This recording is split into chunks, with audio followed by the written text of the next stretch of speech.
आज के शो में वजीर आजम कराची के लिए एक बड़ा कॉस्मोपॉलिटन प्लान पेश करेंगे। क्या वजीर आजम का प्लान सड़कों, पुलों और नालों की सफाई से बढ़कर होगा?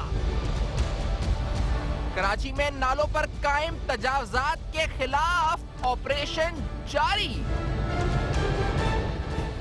अस्सलाम वालेकुम। पस पर्दा हकायक सनसनीखेज इंकशाफात प्रोग्राम बेनकाब में हूँ आपके साथ सैफान खान। आज आपके सामने जिक्र होगा शहर कराची का और उस ट्रांसफॉर्मेशन प्लान का जिस प्लान का तस्करा वफाकी हुकूमत की तरफ से किया जा रहा है। ये प्लान आखिर होगा क्या? इस प्लान में कराची के किन किन मसाइल का हल मौजूद होगा? क्या वो देरीना मसाइल यानी बल्दियाती निज़ाम, कराची के अंदर सेवरेज का मसला, कराची में कचरे की सफाई का मसला, पानी का पानी के मसाइल हो, साफ पानी की फराहमी का मसला हो, ये तमाम मसाइल के शहर कराची के इस प्लान में इनका हल मौजूद होगा या नहीं होगा? और फिर सब में बड़ी बात, क्या ये फिर एक बार सिर्फ वादा होगा या इस पर अमली तौर पर कोई अमल दरामद यानी इसके ऊपर होगा, अमली जामा पहनाया जाएगा इस प्लान को? क्या वफाकी और सूबाई हुकूमत मिलकर इस प्लान को सामने रखते हुए तमाम स्टेक होल्डर्स मिलकर कराची शहर के इस निजाम, इस तबाहशुदा इंफ्रास्ट्रक्चर को दोबारा बहाल कर सकेंगे? ये भी अहम तरीन सवाल इस प्रोग्राम में उठाएंगे। हम ये जानते हैं कि कराची शहर में तजावजात जो कायम है नालों के ऊपर, उनके खिलाफ एक ऑपरेशन का आगाज हो चुका है। कहा जा रहा है कि जो सॉफ्ट इंक्रोचमेंट्स हैं, यानी पहले ऐसी इंक्रोचमेंट्स जो ढाबे या छोटी दुकानों की सूरत में हैं, इनको तोड़ा जा रहा है, जिसके बाद घरों की बारी भी आएगी। लेकिन एक सवाल आपके सामने रखेंगे, शहर कराची जहां तकरीबन 7 इंडस्ट्रियल जोन्स हैं, 26,000 इंडस्ट्रीज हैं, 2600 अरब रुपए का टैक्स ये शहर इस पर देता है, पोटेंशियल 4,000 अरब रुपए का टैक्स का है। क्या इस शहर में मौजूद जो तजावजात हैं वो कायम जिन माफिया ने की, जो करप्ट माफिया करता रहा पैसे लेकर, उनके खिलाफ भी कोई कार्रवाई होगी या सिर्फ गरीबों के घर गिराए जाएंगे? मिसाल के तौर पे आपके सामने रखते हैं, ये इलाका है साइट मंगो पीर का, जिसका फुटेजेस आप इस वक्त स्क्रीन पे देख रहे हैं। कोई ड्रेनेज का निजाम नहीं, यहां कोई ड्रेनेज का निजाम नहीं, इस वजह से क्योंकि यहां पर due to collision of the officials यानी साइट एसोसिएशन और मुबैना तौर पे साइट लिमिटेड कहा जाता है कि यहां पर तजावजात कायम हुई, कोई ड्रेनेज सिस्टम नहीं है। बदतरीन सूरत हाल का सामना इस इलाके को करना पड़ा और तजावजात नहीं थे। अब ऑपरेशन शुरू हो रहा है, तो ऑपरेशन शुरू हो रहा है उन गरीबों के खिलाफ, उन गरीबों के घरों के खिलाफ, जो होना चाहिए, चले गैर कानूनी है, लेकिन क्या उन लोगों के खिलाफ कुछ होगा जिन्होंने करोड़ों अरबों रुपए लेकर? उस माफिया के खिलाफ कुछ होगा जिसने ये तजावजात कायम करी, जिसकी वजह से इस जगह से ड्रेनेज सिस्टम खत्म हो गया? ये बड़ा अहम तरीन सवाल है। आप फुटेजेस देख रहे हैं वहां के, आपको बता रहे हैं कि साइट मंगो पीर में ड्रेनेज ना होने की वजह से यह हाल है, और ये पूरे शहर का हाल है। आप बात करें तो पूरे शहर में तकरीबन यही सूरत हाल है, लेकिन एक्सक्लूसिवली यहां की आपको सूरत हाल दिखा रहे हैं और सवाल ये उठा रहे हैं कि आखिरकार सिर्फ गरीबों के खिलाफ ऑपरेशन होगा या जिन लोगों ने ये जमीनें बेची हैं उन ऑफिशियल के खिलाफ, उन तमाम जिम्मेदारों के खिलाफ, क्या उनके खिलाफ भी कोई कार्रवाई होगी या नहीं होगी? हमने केएमसी से पूछा तो केएमसी ने कहा जी कि ये हमारी जिम्मेदारी नहीं है, ये इस वक्त वहीं के ऑफिशियल्स की जिम्मेदारी है। लेकिन इस तरह के और बहुत से इलाके हैं जहां पर इस तरह की कार्रवाइयां हुई। जैन मेरे साथ मौजूद हैं, हमारे जैन अली सीनियर सहाफी हैं, कवरेज हमारी कर रहे हैं इस पर कि हमारे साथ मौजूद हैं। मियां जाहिद हुसैन साहब सदर हैं पाकिस्तान बिजनेस इंटरनेशनल फोरम के। मियां जाहिद साहब आपको खुशामदीद कहते हैं, आप बिजनेस कम्युनिटी को रिप्रेजेंट कर रहे हैं। कल आर्मी चीफ से भी आपकी मुलाकात हुई है, इस सिलसिले में भी गुफ्तगू होगी। तैमूर तालपुर साहब पीपल्स पार्टी के मिनिस्टर भी हैं, हमें ज्वाइन कर रहे हैं, अभी टेलीफोन पर हैं, कुछ देर में स्काइप पर भी होंगे। जैन, ये जो ऑपरेशन है इसकी तफसीलात से आगाह कीजिएगा, और जिस इलाके की हम निशानदेही कर रहे हैं साइट मंगो पीर, हम फुटेजेस भी दिखा रहे हैं, क्या इस तरह की सूरत हाल और जगह भी है और यहां पर भी बिलखुसूस कि ऑपरेशन हो, लेकिन क्या उन लोगों के खिलाफ कुछ होगा जिन्होंने ये बेचा, जिनके करोड़ों अरबों रुपए कमाए इससे, उनके खिलाफ कुछ हो रहा है? जी, अगर बात की जाए कराची शहर के इन नालों पर कायम तजावुज़ात के ख़िलाफ़ ऑपरेशन की, तो ये एक बार फिर से ऐसा नज़र आता है कि बिना प्लानिंग के जो है वो ये ऑपरेशन शुरू किया गया है हंगामी बुनियादों पर। 2 रोज़ कबल रात तकरीबन 7 से 9 बजे के दरमियान मुख्तलिफ मसाजिद से ये ऐलान किया गया कि गुज्जर नाले और इसके अतराफ़ में जिन लोगों के गैर कानूनी तामीरात मकान हैं, दुकानें हैं, कारोबारी मुकामात हैं, वो उसे खाली कर दें और सुबह 7 बजे से ऑपरेशन का आगाज़ किया जाएगा। ये पहला अमल ही इस बात की अक्कासी करता है कि ये ऑपरेशन प्लानिंग के बगैर शुरू किया गया और जल्दबाजी में शुरू किया, जिसकी वजह से अवामी रद्द-ए-अमल देखने में आया और आज सुबह एहतजाज हुआ, जिसकी वजह से इंतजामिया को ये ऑपरेशन तीनों मुकामात से रोकना पड़ा। जहां ऑपरेशन गुजर नाले के जिस मुकाम पर ये ऑपरेशन हो रहा था, इंतजामिया ये ज़रूर कहती नजर आती है कि उनके पास वाज़े तौर पर अहकामात मौजूद है और उन्होंने इस तजावुज़ात का मुकम्मल तौर पर खात्मा करना है, लेकिन जो लोग यहाँ मौजूद हैं उनके कुछ सवालात हैं। उनका भी ये कहना है कि अगर उन्हें यहाँ से हटाया जा रहा है तो क्या कोई मुतबादिल मुकामात या कोई मुतबादिल जगह दी जाएगी या नहीं, या इस हवाले से इंतजामिया उन्हें कोई मोहलत देगी या नहीं। ये वो सवालात हैं जो वहाँ लोगों में पाए जाते हैं और आज उसका रद्द-ए-अमल देखने आया है एहतजाज की सूरत में। कराची शहर की अगर बात की जाए तो आपने जो औरंगी टाउन और जिन मुकामात की निशानदेही की, हम रोज़ाना इन इलाकों में ना सिर्फ जाते हैं बल्कि मुख्तलिफ वाक़यात को रिपोर्ट करते हैं। कराची के 44 ऐसे छोटे बड़े नाले हैं जो इस वक्त तजावुज़ात का शिकार हैं। कराची के 6 अजला हैं, 6 के 6 अजला की सूरत हाल इससे मुख्तलिफ नहीं है।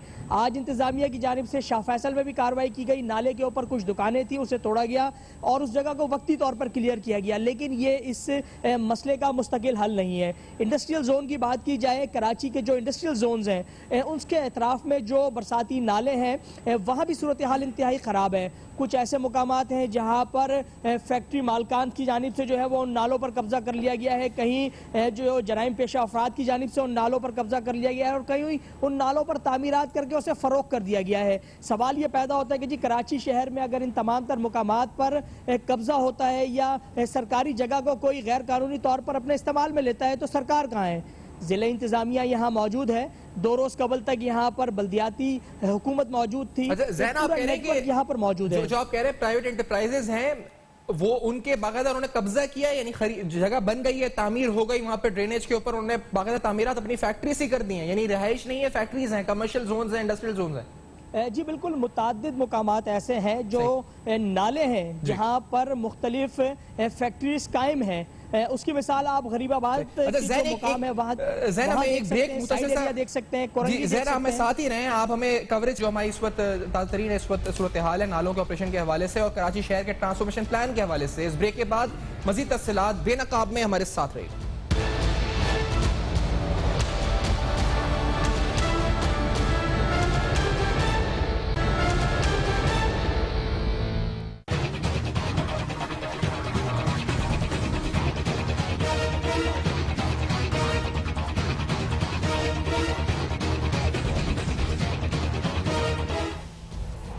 Welcome back. आप देख रहे हैं बेनकाब और बेनकाब में अहम तरीन सवालात उठा रहे हैं। तजावुज़ात के खिलाफ ऑपरेशन का आगाज तो हो चुका है, लेकिन क्या ये सही तरीके से हतमी तौर पर हो रहा है? इसमें बहुत से अनासिर हैं, जिस तरह अभी बात हो रही थी। ज़ैन मेरे साथ मौजूद है जो हमारे नुमाइंदे हैं, मियां जाहिद हुसैन साहब सदर हैं पाकिस्तान बिजनेस इंटलेक्चुअल फोरम के साथ हैं, तैमूर तालपुर साहब साथ मौजूद हैं, पीपल्स पार्टी के अहम रहनुमा हमें ज्वाइन कर चुके हैं। मैं पहले जो कराची ट्रांसफॉर्मेशन प्लान है इस पर ही बात करते हुए, सीएम सिंध मुराद अली शाह साहब ने आज एक अहम बात की है इस प्लान के बारे में। लेट्स हियर दिस कि उन्होंने क्या कहा है कि उनको एतमाद में लिया गया, is he on the same page और नॉट, ये देखते हैं फिर उस पर सवाल उठाते हैं। Let's hear this first. Karachi transformation strategy मैंने खुद ऐड की थी, वर्ल्ड बैंक के थ्रू बनवाई थी कि कराची ट्रांसफॉर्मेशन प्लान के बारे में मुझे पर्सनली, मैंने सुन तो ये मीडिया पे ही सुन रहा हूँ जो आप लोगों से, खुद मुझे कॉन्फिडेंस में अभी नहीं लिया गया। मैं उम्मीद करता हूँ कि कोई चीज़ फाइनलाइज करने से पहले ना सिर्फ कॉन्फ्रेंस पे लिया जाए लेकिन हमें उसको स्टडी करने का और अपने एडवाइस या सजेशंस देने का मौका दिया जाए। जी तैमूर तालपुर साहब, आपकी तरफ आते हुए, आप दौरान सफर है स्काइप पे साथ हैं। तैमूर साहब, क्योंकि मिनिस्टर ऑफ प्लानिंग जो फेडरल है असद उमर साहब, वो कहते हैं कि हमने जो प्लान दिया उसका मुसव्वदा सिंध हुकूमत को भेजा है। मुराद अली शाह साहब जो कह रहे हैं वो उसके बरक्स है। क्या आप लोग एक पेज पर हैं इस प्लान को लेकर या नहीं? तैमूर तालपुर साहब।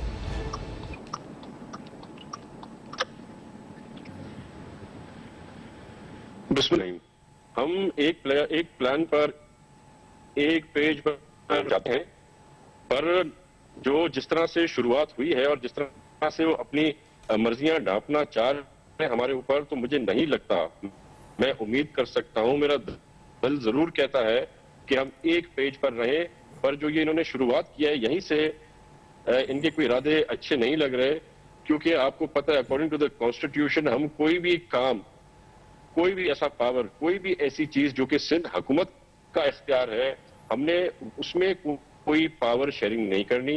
अगर कराची कमेटी बनी है तो उसका मकसद था कि जो बॉटलनेक्स होते हैं हमारे, जो हमारे प्रोजेक्ट्स हैं, फेडरल गवर्नमेंट के साथ, जैसे कि हमारा मेन K4 जो हमारा पानी का प्रोजेक्ट है, S3 हमारा सूरज का प्लान है जिसका फंडिंग फेडरल गवर्नमेंट के साथ है। हमारा जैसे ग्रीन लाइन था जो कि 70% का नवाज शरीफ ही, पर फिर उसने पिछले दो साल में कुछ भी फंडिंग हमें नहीं दी फेडरल गवर्नमेंट ने। तो असल मकसद तो ये था, हमारे जो तजावुजात है कराची में, जो नाले बंद है, वहां पर हमें इश्यूज आते हैं, हम फेडरल गवर्नमेंट की हेल्प के बगैर, रेंजर्स के बगैर वो साफ नहीं करा सकते। तो इसलिए हमने कमेटी बनाई थी। पर अगर वो हमारे साथ बैठ के बात करेंगे तो हमें अच्छा लगेगा, हम उनके साथ एडवाइस शेयर करेंगे। अगर वो हमें कुछ नाम प्रपोज करना चाहते हैं एडमिनिस्ट्रेटर कराची के लिए तो हम उनका प्रपोजल ले लेंगे, but the decisions will be solely made by the Sindh government. तो असद उमर साहब को चाहिए कि हमें बजाय कोई प्लान वगैरह फाइनल करके ड्राफ्ट भेजे, हमारे साथ डिस्कस करें और हमारी मर्जी के साथ उनके जो एग्जैक्ट लफ्ज थे तैमूर साहब कहते हैं कि हमने मुसवदा इसीलिए भेजा है कि सिंध गवर्नमेंट अपनी जो भी प्रोपोजिशंस यानी उसके जो भी इस वक्त कंसर्न्स है उसके ऊपर जो प्रायोरिटीज उसकी हैं उस हिसाब से फिर तय करें, फिर हम साथ बैठ जाएं। लेकिन सीएम सिंध जिस तरह आज कह रहे हैं कि उनके तो जैसे लग रहा है इल्म में नहीं है ये बात, तो क्या वाकई में अब शहरी जो उम्मीद बांध रहे थे कि शायद आप लोग एक पेज पर आ गए हैं और अब मसाइल हल होने जा रहे हैं, सारे देरीना मसाइल, तो फिर हम उम्मीद रखें या ना रखें कि अभी भी आप एक पेज पर हैं या नहीं?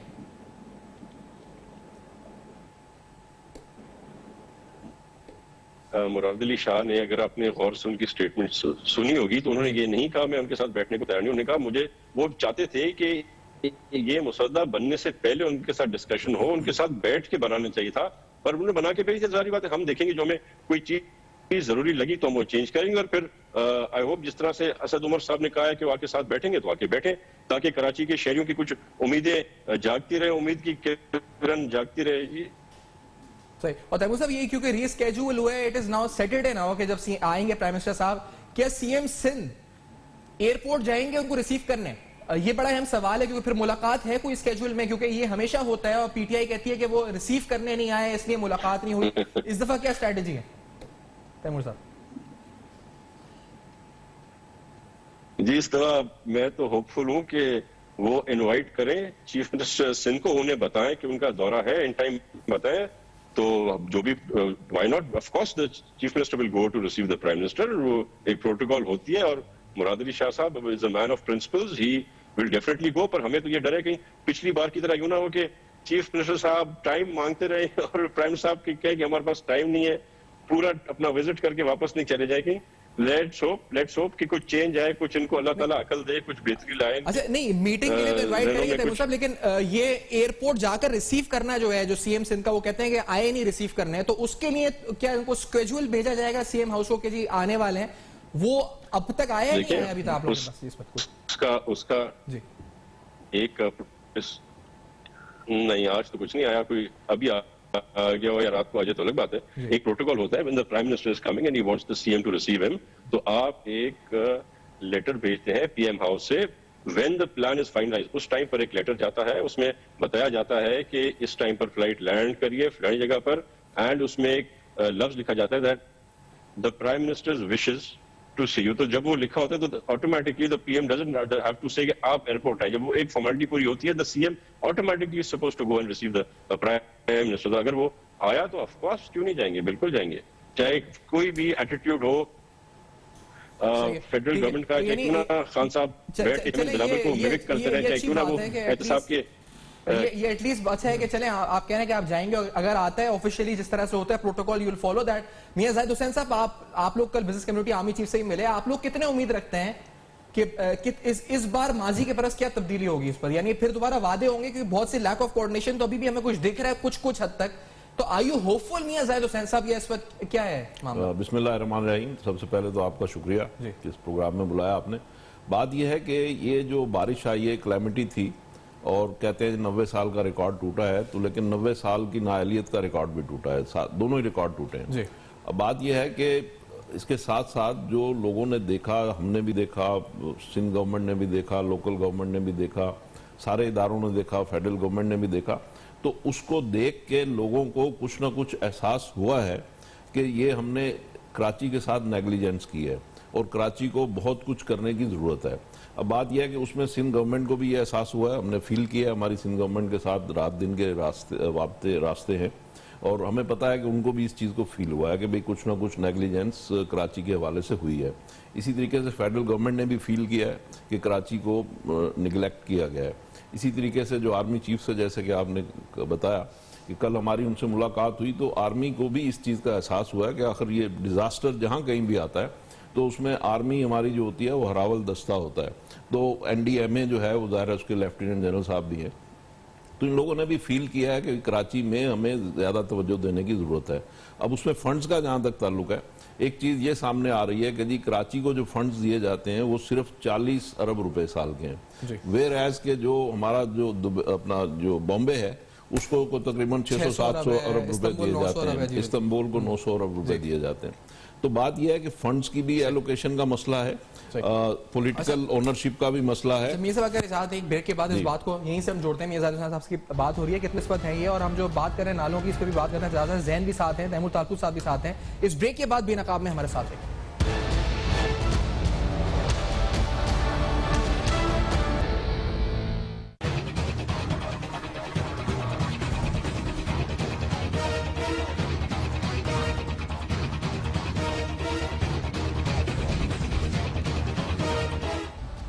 Welcome back. आप देख रहे हैं बेनकाब, और बेनकाब में अहम तरीन सवालात शहर कराची के हवाले से एक ट्रांसफॉर्मेशन प्लान की बात हो रही है। क्या सूबाई हुकूमत, वफाकी हुकूमत, तमाम स्टेक होल्डर्स एक पेज पर है या नहीं? उम्मीद क्या रखी जाए? क्या माजी के बरक्स सिर्फ इस दफा वादे के साथ अमली तौर पे कुछ होगा या सिर्फ और सिर्फ वादे होंगे? ये अहम तरीन सवाल है। वज़ीर आज़म की कराची आमद, इस बड़े प्लान के हवाले से अनाउंसमेंट क्या होगी और उसमें किन किन नुकात को टैकल किया जाएगा, इस पर बात भी हो रही है। मिर्ज़ा साहब आप कह रहे थे क्योंकि बड़ा इंपॉर्टेंट है कि इस शहर में, जैसा मैंने कहा, 26 इंडस्ट्रीज हैं, 7 इंडस्ट्रियल जोन्स हैं, 2600 अरब का तो business community is a strong part, economic hub है। आपको अब इसमें वाकई में उम्मीद है या आप समझते हैं कि इट इज ओनली वर्ड्स और अब इस दफा फिर वही माजी की तरह होने जा रहा है? देखिए, उम्मीद कोई चीज नहीं होती जब तक कि एक्शंस ना हो साथ में, ठीक है ना। एक्शंस होंगे तो उम्मीद भी होगी। अब इस वक्त तक जो बात नजर आ रही है, एक तो मैं जैसे तैमूर साहब लाइन पे, तो मैं बात ये कर रहा हूँ कि उन्होंने जैसे बात की, पॉलिटिकल ओनरशिप भी होनी चाहिए, पॉलिटिकल विल भी होनी चाहिए, कैपेसिटी भी होनी चाहिए, फंडिंग भी होनी चाहिए। ये 3, 4, 5 चीजें जब उसमें होंगी तो तब जाके कोई एक्शन सामने आएगा और फिर उसके बाद उम्मीद भी बंधेगी ना। तो फिलहाल तो जिस तरह के NDMA आई, उन्होंने कुछ नाले साफ किए, कल हमारी आर्मी चीफ से मुलाकात हुई, कल या परसों हमारी उनके साथ प्राइम मिनिस्टर से मुलाकात होगी, फिर अल्लाह करे चीफ मिनिस्टर भी हमें बुला लें, कोई टाइम दे दें तो उनके साथ भी होगी। तो मैं समझता हूँ कि अगर सारे जो स्टेक होल्डर्स हैं वो हमें भी एज ए स्टेक होल्डर उसमें अगर समझ रहे हैं और समझ रहे हैं कि वाकई 2600 अरब रुपए अल्लाह करे आपको चीफ मिनिस्टर बुला ले, यानी उनसे मिलना ज्यादा मुश्किल है आर्मी चीफ? नहीं, मैं समझता हूँ कि वो भी मिले हमसे। मेरा मकसद ये है कि अपनी खुश उम्मीदी, नहीं बिल्कुल, हमारे अपने CM है, हमारे वोटों से आए हैं, हमारे मुंतखब रहनुमा है। मेरा मकसद ये है कि सारे मुंतखब रहनुमा जो हैं, CM तो यहीं कराची में होते हैं ना, प्राइम मिनिस्टर आ रहे हैं, तो अगर हम सब मिल लें और मिलके हम अपने अपने दुखड़े भी रो लें और जो भी इश्यूज हैं, कैपेसिटी के इश्यूज हैं, फंडिंग के इश्यूज हैं, कोई टेक्निकल इश्यूज हैं, मिसमैनेजमेंट के इश्यूज हैं, जैसे अभी आपने बात की, अब नालों से उसमें लोगों को हटाना शुरू कर दिया, उनको कोई अल्टरनेटिव प्रोवाइड नहीं किएगा। अगर वो इंसान है वो कहाँ जाएंगे? एम्प्रेस मार्केट का हम देख चुके हैं कि किस तरीके से लोग बेरोजगार हुए। तो कराची के साथ अलमिया जन्म नहीं लेने चाहिए।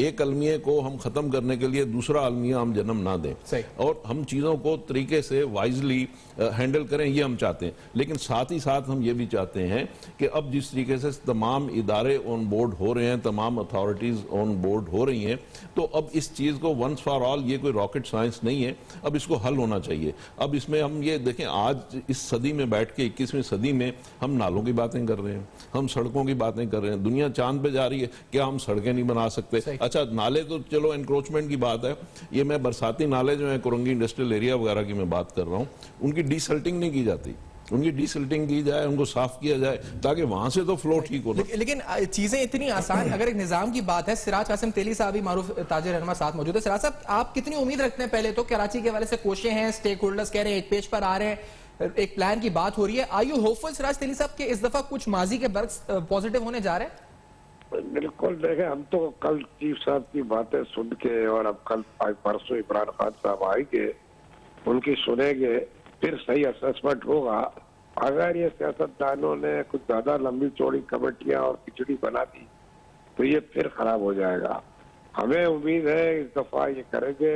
लेकिन देखें, एक बात क्लियर है कि कराची के बलबूते पर मुल्क चलता है, और अगर इन्होंने कराची को अब ना ठीक किया और कराची का इंफ्रास्ट्रक्चर को नहीं ठीक किया तो अब इनको वो रेवेन्यू आगे फ्यूचर में मिलेगा नहीं। देखिए इंडस्ट्रियां तकलीफ में है, बिजनेसेस प्रॉब्लम में है, दुकानदार मसले में है, छोटे एसएमईज मसले में है, तो ये सारे इस वक्त तंग है। किसी के घरों में पानी है, किसी के किधर पानी है, कि तो नाले साफ नहीं करते थे, फिर नाले टूटे फूटे हो गए अलग, सीवरेज सिस्टम नहीं है, रोड नहीं है, बिजली वाला मोनोपोली लेके बैठा हुआ है, गैस के भाव रोज बढ़ा रहे हैं, बिजली का भाव अभी फिर बढ़ा दिया।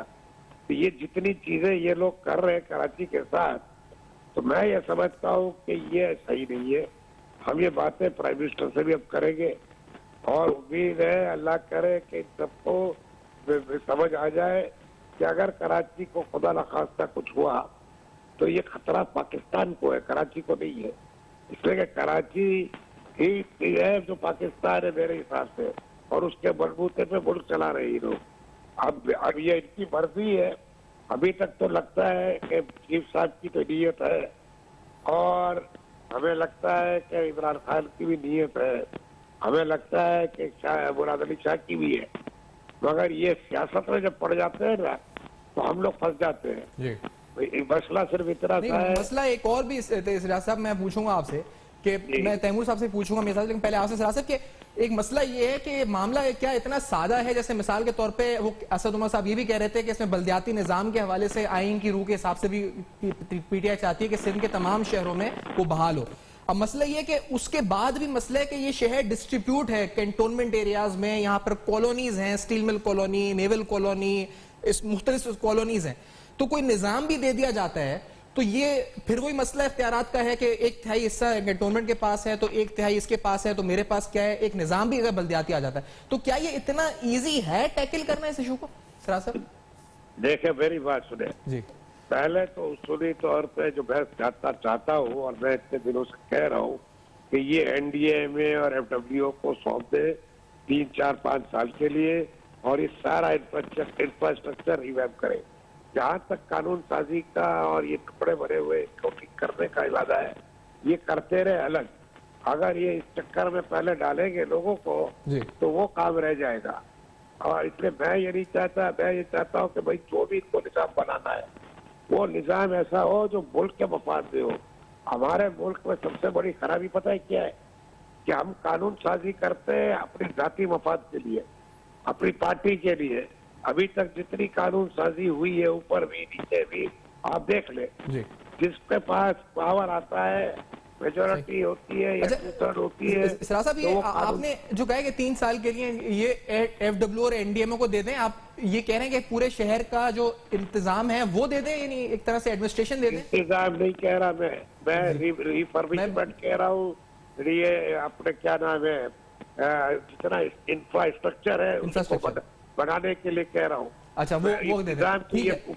ये इस आइडिया पे तैमूर तालपुर साहब, ये जो इस पर बिजनेस कम्युनिटी हमारे साथ मौजूद है, प्रेसिडेंट कहते हैं जी एफडब्ल्यू एनडीएमए को इंफ्रास्ट्रक्चर के मामला दे दें, तो do you agree with this? Taimur Talpur साहब सूबाई वजीर है सर, आपका क्या ये एक हल है इस वक्त हो सकता है? क्योंकि बहुत से मसाइल हैं, कंटोनमेंट एरिया, मुख्तलिफ इलाके, कॉम्प्लिकेटेड स्ट्रक्चर है शहर का। तैमूर साहब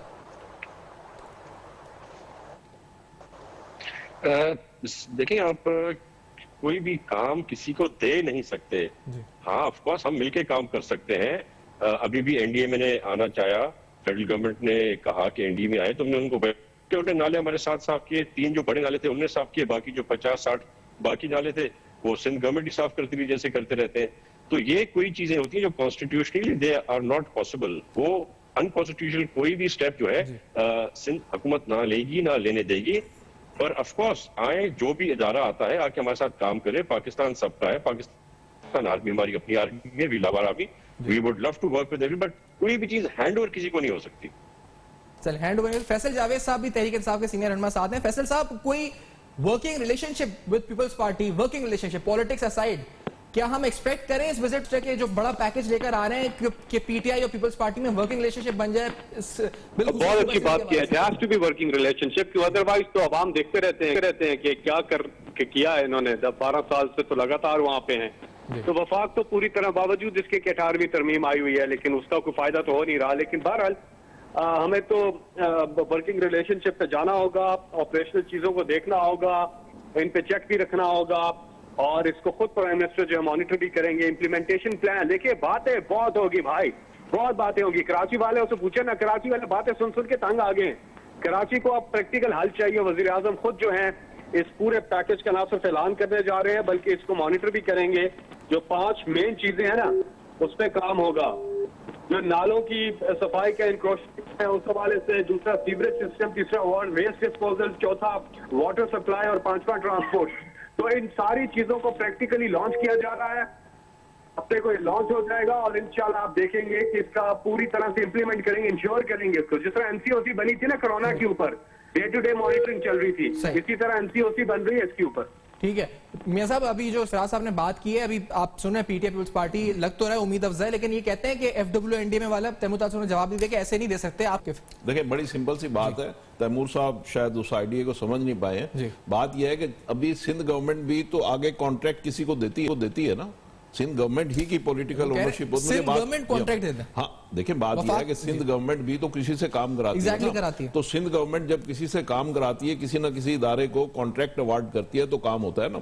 सिराज साहब जो बात कर रहे हैं वो यही बात कर रहे हैं कि भाई आप एनडीएमए को कॉन्ट्रैक्ट दे दें, आप एनएलसी को कॉन्ट्रैक्ट दे दें, आप एफडब्ल्यूओ को कॉन्ट्रैक्ट दे दें, कोई ऐसे इदारे जो रिप्यूटेड इदारे हों, प्रोफेशनलिज्म हो जिनमें और जिनकी रेप्यूटेशन। तो आप कहें कॉन्ट्रैक्ट पेपरा कवानीन के मुताबिक दे दें, वो जिसको भी दे दें जो कॉम्पिटिटिव बेसिस पे आए। कम्युनिटी को मैं ये कह रहा हूं कि बिजनेस कम्युनिटी को आम खाने से मतलब है। बात यह है कि हमारे जो अपने इस वक्त एग्जिस्टिंग इदारे हैं, केएमसी या जितने भी इदारे हैं, वाटर बोर्ड है, इनमें वो कैपेसिटी नहीं है, इनमें वो स्किल नहीं है कि ये कुछ चीज डिलीवर कर सके। अगर